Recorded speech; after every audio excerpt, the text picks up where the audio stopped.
모든 조직에는요, 그 본질을 규정하는 핵심적인 코드가 있기 마련이죠. 오늘은 그 중에서도 교회라는 공동체의 정체성을 만들어내는 아주 독특한 유전자에 대해서 한번 이야기해 보려고 합니다. 자, 그럼 이런 근본적인 질문부터 시작해보죠. 도대체 무엇이 교회를 진짜 교회답게 만드는 걸까요? 뭐 웅장한 건물? 아니면 수많은 사람들? 글쎄요, 오늘 우리가 살펴볼 자료는요, 전혀 다른 곳에서 그 답을 찾고 있습니다. 바로 교회의 정체성을 DNA라는 비유로 풀어내는데요. 이거 정말 흥미롭지 않나요? 마치 생명체의 모든 정보가 담겨있는 유전자처럼 교회를 교회답게 만드는 눈에 보이지 않는 어떤 핵심 코드가 존재한다는 거죠. 그럼 그 DNA의 첫 번째 가닥부터 한번 살펴볼까요? 바로 선포된 말씀입니다. 이 코드가 진짜 재밌는 이유는요, 이게 단순히 정보를 전달하는 데서 그치는 게 아니라 공동체 그 자체를 창조해내는 힘을 가졌다고 보기 때문이에요. 여기서 자료는 아주 중요한 점을 딱 짚어줍니다. 그냥 성경에 있는 글자를 읽는 것과 복음을 살아있는 목소리로 선포하는 건 완전히 다르다는 거예요. 핵심은 문자를 그냥 전달하는 게 아니라 그 안에 담긴 생명을 주는 메시지를 전하는 데 있다는 거죠. 그렇다면 그 선포의 핵심 내용은 뭘까요? 바로 이겁니다. 예수가 누구인지, 그가 우리를 위해 어떤 희생을 치렀는지, 그리고 그 결과 우리가 어떤 구원과 회복을 얻게 되었는지에 대한 이야기, 이 네 가지 요소가 합쳐져서 하나의 완전한 복음 메시지가 되는 셈이죠. 그러니까 결국 핵심은 이거예요. 복음 선포는 그냥 정보 전달이 아니라 교회를 이 땅에 나타나게 하고 또 자라게 하고 끝까지 지켜내는 살아있는 동력이라는 겁니다. 자, 첫 번째 코드가 우리 귀로 듣는 말씀이었다면 두 번째 코드는 눈으로 보는 말씀입니다. 이건 선포된 말씀을 아주 구체적인 경험으로 바꿔서 공동체를 더 단단하게 만드는 일종의 강화 코드 역할을 해요. 이걸 성례라고 부르는데요. 자료에서는 이걸 라틴어로 에반젤리움 비시빌, 즉 보이는 복음이라고 표현합니다. 와, 정말 멋진 표현 아닌가요? 귀로 들었던 그 복음을 이제는 눈으로 보고 몸으로 직접 체험하게 하는 의식이라는 뜻이죠. 가장 대표적인 예가 바로 성찬입니다. 떡은 예수의 몸을, 잔은 그의 피를 상징하잖아요.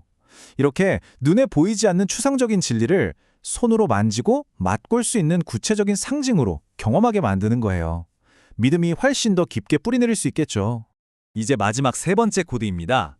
공동체가 만들어지고 또 강화되었다면 이제 뭘 해야 할까요? 맞아요. 그 정체성을 지켜내야겠죠.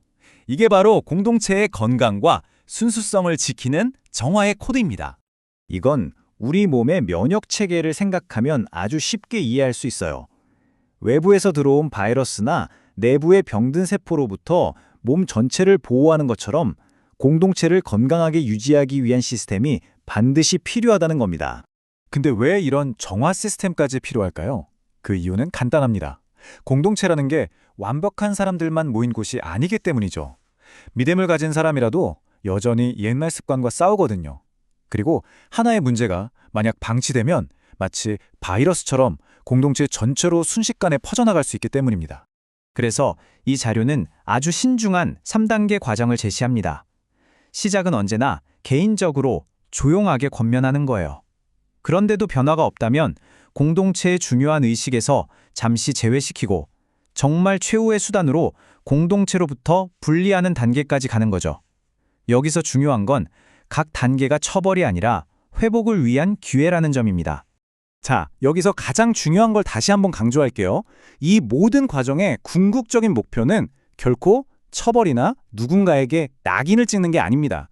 오히려 그 한 사람에게는 회복의 기회를 주고 공동체 전체는 오염으로부터 보호하려는 어떻게 보면 사랑에 기반한 조치라고 할 수 있는 거죠. 네, 이렇게 해서 창조, 강화, 그리고 정화라는 세 가지 코드를 모두 살펴봤습니다. 이 세 가지가 하나로 딱 모일 때 비로소 건강한 공동체를 위한 완전한 청사진이 그려지는 겁니다. 이 표를 보시면 모든 게 명확하게 정리되죠? 선포된 말씀은 DNA 정보가 읽히는 것처럼 교회를 창조하고 성례는 그 정보가 표현되어서 교회를 강화하며 마지막으로 건증은 그 코드를 보호해서 교회를 정화합니다. 창조, 강화, 정화. 이 세 가지 기능이 서로 맞물려서 돌아가는 거예요. 결국 이 세 가지 코드는 절대로 따로따로 움직이는 게 아닙니다. 말씀이 뿌리가 되고 성례가 줄기와 가지를 이루고 건증이 병든 잎을 쳐낼 때 비로소 교회라는 하나의 살아있는 유기체가 건강하게 자라나서 그 존재의 목적을 다하게 되는 거죠. 오늘 이 분석은 우리에게 아주 흥미로운 질문 하나를 남깁니다.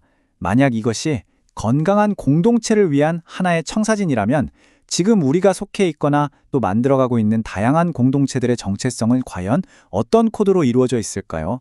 한 번쯤 깊이 생각해 볼 만한 질문인 것 같습니다.